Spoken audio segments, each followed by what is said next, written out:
I just want to say before I get started, I want to do a little disclaimer and let you guys know that everything that I am about to talk about is based on my opinion and my experiences. Social media is huge, so I always recommend looking on social media, finding somebody's Instagram page. How many followers do they have? How long have they been around? Is their page open? Is their comment section open? Are there comments? Can you go down and look at them and read them just to make sure that it's a real person and they've been dealing with real people? Do they have a website? If they have a website, check out the website, see if it's current, see if it's up to date. Are there photos? Is there, is there testimonials on there? Another good way to find a good breeder is by word of mouth. If you see somebody with a French Bulldog when you're out and about, stop the person and ask them, excuse me, hey, where'd you get your Frenchie from? Do you recommend the breeder? Blah, blah, blah, blah, blah.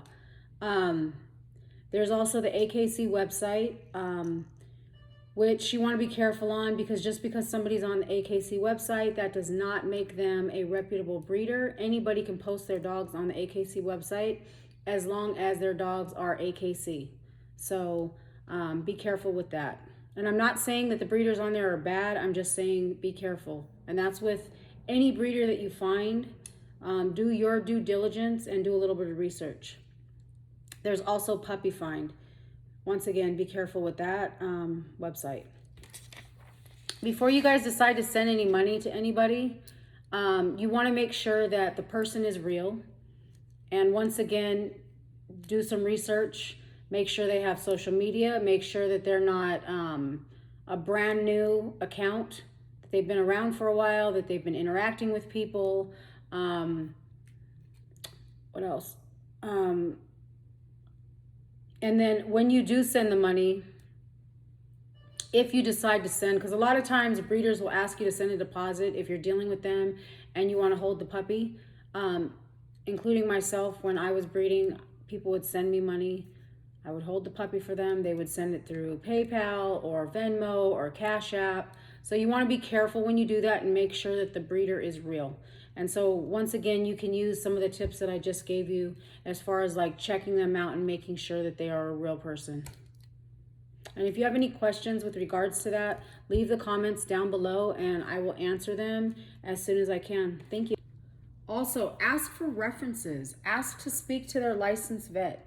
Ask the vet questions. Is the breeder reputable? Would you recommend them? Would you personally get a dog from them? Questions like that. Also, ask to speak to their past puppy buyers. Ask to speak to a few of them. Get a feel for what type of breeder this person is. Is it good? Is it bad? That's up to you to decide. Before you take your puppy home, will the breeder make sure that the puppy has a clear health exam at their cost? Most breeders are not going to cover this. There are a few that do. I personally was one that did. I felt like it was super important that the puppy left my home with a good bill of health. So that was an expense that I covered. I think I paid anywhere from $40 to $50 per puppy to have the health exam done by my licensed vet. Most breeders are going to expect you to do it as the buyer, and they generally give you anywhere from 48 hours to a week from the time that you take the puppy from their home to your home.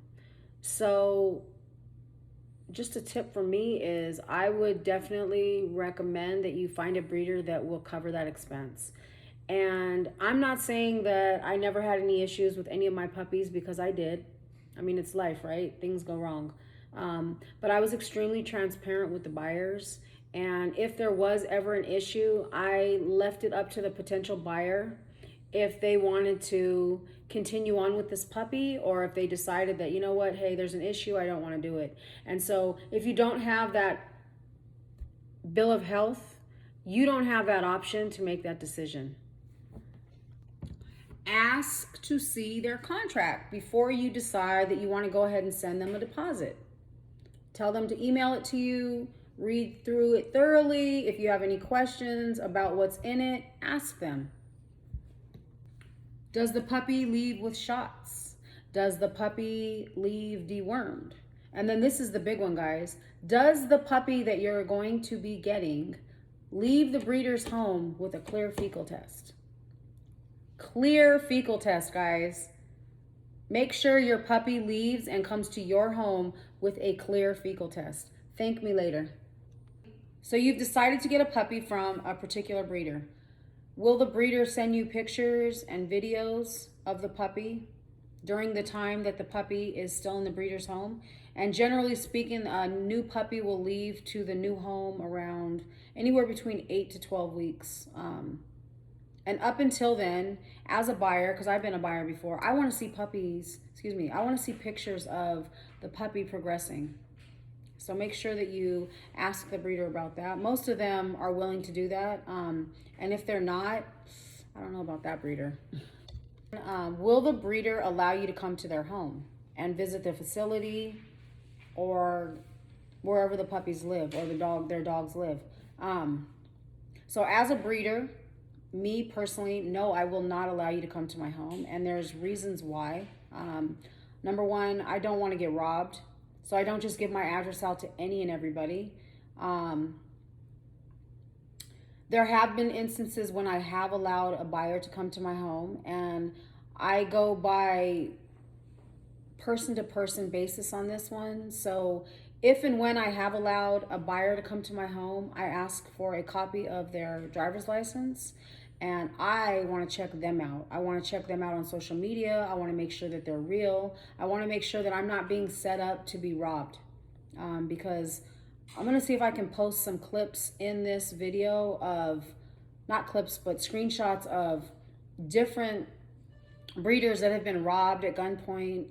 There's been a few instances when people have been killed for their puppies. So, you know, you have to be, as a breeder, you have to be extremely careful with that. And everybody does their own thing. But me personally, no, I do not allow you to come to my home. So if the breeder tells you no, you have to respect that. And that's why I said ask for videos and pictures of the puppy. And you can even ask for videos and pictures of their home or their facility where their animals live.